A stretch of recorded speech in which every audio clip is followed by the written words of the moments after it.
Post ಕೊಟ್ಟಿದ್ದೀರಾ? ಕರ್ನಾಟಕ ಪ್ರದೇಶ ಕಾಂಗ್ರೆಸ್ ಸಮಿತಿಯ ಬೀದಿ ಬದಿ ವ್ಯಾಪಾರಿಗಳ ವಿಭಾಗದ ಬೆಂಗಳೂರು ಕೇಂದ್ರ ವಿಭಾಗದ ಜಿಲ್ಲಾಧ್ಯಕ್ಷ ಆಗಿರತಕ್ಕಂಥ ಮಹಮ್ಮದ್ ಖಲೀಲ್ ಅವರು ಮತ್ತು ಇವತ್ತಿನ ಒಂದು ಬಾಡಿ ರಚನೆ ಮಾಡಿರ್ತಕ್ಕಂಥದ್ದು ಆಫೀಸ್ ಬಾಯ್ ಒಂದು 15 ಜನ ಇವತ್ತು ಅವರ ಜಿಲ್ಲಾ ಉಪಾಧ್ಯಕ್ಷರು, ಪ್ರಧಾನ ಕಾರ್ಯದರ್ಶಿ, ಸಂಘಟನೆ ಕಾರ್ಯದರ್ಶಿ ಬೀದಿ ಬದಿ ವ್ಯಾಪಾರಿಗಳನ್ನು ಗುರುತಿಸಿ ಅವರಿಗೆ ಕೊಡುವಂಥ ಸರ್ಕಾರದ ಕೇಂದ್ರ ಮತ್ತು ರಾಜ್ಯ ಸರ್ಕಾರದ ಅನುದಾನಗಳಾಗಿರ್ಬೋದು, ಅವರಿಗೆ BBMP ಕೊಡ್ತಕ್ಕಂಥ ಸವಲತ್ತುಗಳಾಗಿರ್ಬೋದು, ಬೀದಿ ಬದಿ ವ್ಯಾಪಾರಿಗಳಿಗೆ ಅವರಿಗೆ ಗುರುತಿನ ಚೀಟಿ ಆಗಿರ್ಬೋದು, ಈ ವಾಹನ ಗಾಡಿಗಳೇ ಆಗಿರ್ಬೋದು, ಅನೇಕ ಸವಲತ್ತುಗಳನ್ನು ಕೊಡಿಸುವಂಥ ಒಬ್ಬ ಜಿಲ್ಲಾಧ್ಯಕ್ಷರಾಗಿ ನೇಮಕ ಮಾಡಿದ್ದೀವಿ. ಮತ್ತು ಅವ್ರ ಪದಾಧಿಕಾರಿಗಳನ್ನು ಅದೇ ರೀತಿ ಆ 5 ವಿಧಾನ ಕ್ಷೇತ್ರ ಬರತಕ್ಕಂಥ ಬೀದಿ ವ್ಯಾಪಾರಿಗಳನ್ನು ಗುರುತಿಸಿ ಅವರು ಜಿಲ್ಲಾ ಬಾಡಿ ಕಮಿಟಿಯವರು ಆ ಬೀದಿ ಬದಿ ವ್ಯಾಪಾರಿಗಳಿಗೆ ನ್ಯಾಯ ಕೊಡಿಸುವಂತ ಒಂದು ಮಾಡ್ತಾರೆ ಅಂತ ನಾನು ನಂಬಿಕೆ ಇದೆ ಅಂತ ಹೇಳಕ್ ಇಷ್ಟಪಡ್ತೀನಿ.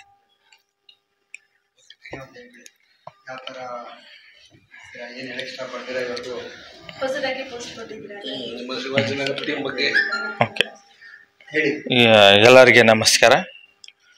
ಇವತ್ತು ಶಿವಾಜಿನಗರ ಕ್ಷೇತ್ರ ಎಲ್ಲರಿಗೂ ಪೋಸ್ಟ್ ಕೊಟ್ಟಿದ್ದೀನಿ. ಶಿವಾಜಿನಗರ, ಸಿದ್ದಾಪುರ, ಹಲಸೂರು ಎಲ್ಲರಿಗೂ ಪೋಸ್ಟ್ ಕೊಟ್ಟಿದ್ದೀನಿ. ಡಿಸ್ಟಿಕ್ ಕಮಿಟಿ ಮಾಡಿದ್ದೀನಿ. ನಮ್ಮ ಗೆಟ್ ಟುಗೆದರ್ ಎಲ್ಲ ಏನೇನು ಸ್ಕೀಮ್ ಇದೆ ಎಲ್ಲ ಹೇಳಿಸ್ಬಿಟ್ಟು ನೆಕ್ಸ್ಟು ಅದು ಸ್ಕೀಮ್ ಎಲ್ಲ ಮುಂದೆ ತಗೊಂಡ್ಬಂದು ಒಳ್ಳೆ ಕೆಲಸ ಮಾಡ್ತೀವಿ. ಎಸ್, ಇದರಲ್ಲಿ ಒಂದೇ ಜಾತಿ, ಒಂದು ಹೆಣ್ಣು ಒಂದು ಗಂಡು, ಇದು ಬೀದಿ ವ್ಯಾಪಾರಿನಲ್ಲಿ 2 ಜಾತಿ ಅದು ಮಾಡಿಸ್ಕೊಂಡು ಗೆಟ್ ಟುಗೆದರ್ ಮಾಡಿಸ್ತಾ ಇದ್ದೀನಿ. ಹಿಂದೂ, ಮುಸ್ಲಿಂ, ಕ್ರಿಶ್ಚಿಯನ್, ಸಿಖ್ಸ್, ಇಸಾಯಿ ಎಲ್ಲ ಸೇರಿ ತೊಗೊಳ್ತಾ ಇದ್ದೀನಿ ಸರ್.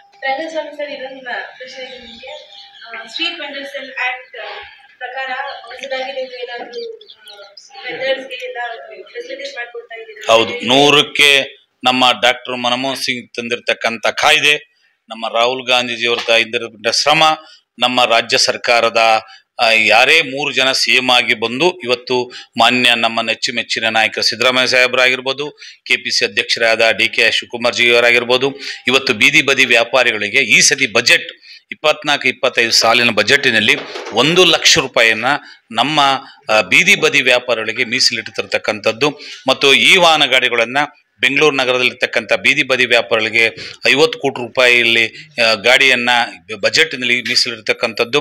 ಇದು ಎಲ್ಲೋ ನಮ್ಮ ರಾಜ್ಯ ಸರ್ಕಾರ ಬೀದಿ ಬದಿ ವ್ಯಾಪಾರಿಗಳಿಗೆ ಬಡವರ ಪರವಾಗಿಗೋಸ್ಕರ ಸ್ಟ್ರೀಟ್ ವೆಂಡರ್ ಆಕ್ಟ್ ಮತ್ತು ಕರ್ನಾಟಕ ಸರ್ಕಾರದ ಅಧಿನಿಯಮದ 2019-20 ಪ್ರಕಾರವಾಗಿ ಈ ಬೀದಿ ಬದಿ ವ್ಯಾಪಾರಿಗಳಿಗೆ PM ಸೋನಡಿ ಅಜಿಯಲ್ಲಿ ನೋಂದಾವಣೆ ಆಗಿರ್ತಕ್ಕಂಥವರಿಗೆ ಈ ಸರ್ಕಾರದ ಯೋಜನೆಗಳು ಸಿಗ್ತಾ ಇದೆ ಅಂದರೆ ನನಗೆ ಇವತ್ತು ಎಲ್ಲೋ ಒಂದು ಹೆಮ್ಮೆ ಅನ್ನತಕ್ಕಂಥದ್ದನ್ನು ಹೇಳಕ್ಕೆ ಇಷ್ಟಪಡ್ತೀನಿ.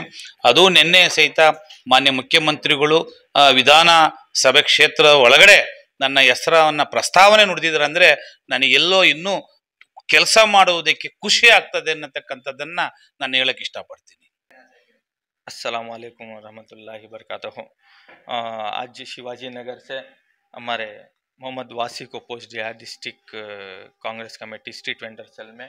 हमारे सुबान भाई को दिया है और हमारे आसिफ भाई को, अल्लाह बख्श भाई को, और हलसूर से श्वेता मैडम उनको, और प्रीत मैडम को, हमारे सिद्धापुर से इमरान खान को पोस्ट दिया है। इसलिए दिया गया है कि कौन सा क्या ये स्ट्रीट वेंडर्स को, ये जो भी गरीबे हैं, जो भी स्ट्रीट वेंडर्स हैं, उनको जितनी भी परेशानी है, तकलीफ़ है, रोड पर है, कारोबार में है, हेल्थ के लिए है, बहुत सारी तकलीफ़ है, एजुकेशन के लिए है, कि पूरे आके एकजुट होके काम करें, वर्क करें और गेट टुगेदर करें करके मिलके यहाँ पे एक हिंदू, मुस्लिम, क्रिश्चियन, सिख, ईसाई, SC ST पूरों को लेकर साथ लेकर काम कर रहे हैं। और ये जो स्ट्रीट वेंडर्स का बोले तो पहले ये होता है कि उनको बराबर जो भी ये चाहिए, डॉक्यूमेंट चाहिए, नहीं रहते, वो गुंडागर्दी वहाँ पे चलती है करके बोल के माफिया ही होते रहता है। तो ऐसा को तो लाइसेंस बनाना कुछ करिए तो क्या करना चाहिए पहले? इसीलिए अभी एक क्या कर रहे हैं, हम एक असेंबली को शिवाजी नगर में एक ऑफिस डाल रहे हैं।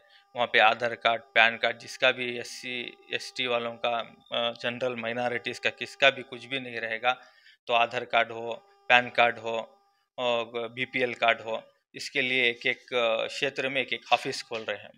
सर ऑफिस खोल रहे हैं, तो खोलने के बाद में अगर डॉक्यूमेंट बनाने के बाद उनको क्या फायदा मिलेगा? उनको जितने भी बीबीएमपी से फैसिलिटीज़ है, एमएलए ऑफिस से फैसिलिटीज़ हैं, कांग्रेस समिति से फैसिलिटीज़ हैं, स्ट्रीट वेंडर से जितने भी फैसिलिटीज़ हैं, पूरे जितने भी गरीबों को है तो पूरों को मिलेगा इंशाल्लाह। हमारे कर्नाटका स्टेट वेंडर सेल के सीए रंगस्वामी सर हैं, उनको लेकर उनके नेतृत्व में हमें लेकर काम कर रहे हैं। जिसका हक है, जो स्ट्रीट वेंडर्स का, विधि व्याधि व्यापारी का जिसका भी हक है, उसको लेकर हमें साथ देंगे। साथ लेकर जितने भी ये माफिया है जो रोड पे हो रही है, प्रॉब्लम कर रहे हैं, बहुत सारे तकलीफ़ें दे रहे हैं, उनको हम साथ खड़कर उनके हक में आवाज़ उठाएंगे इंशाल्लाह।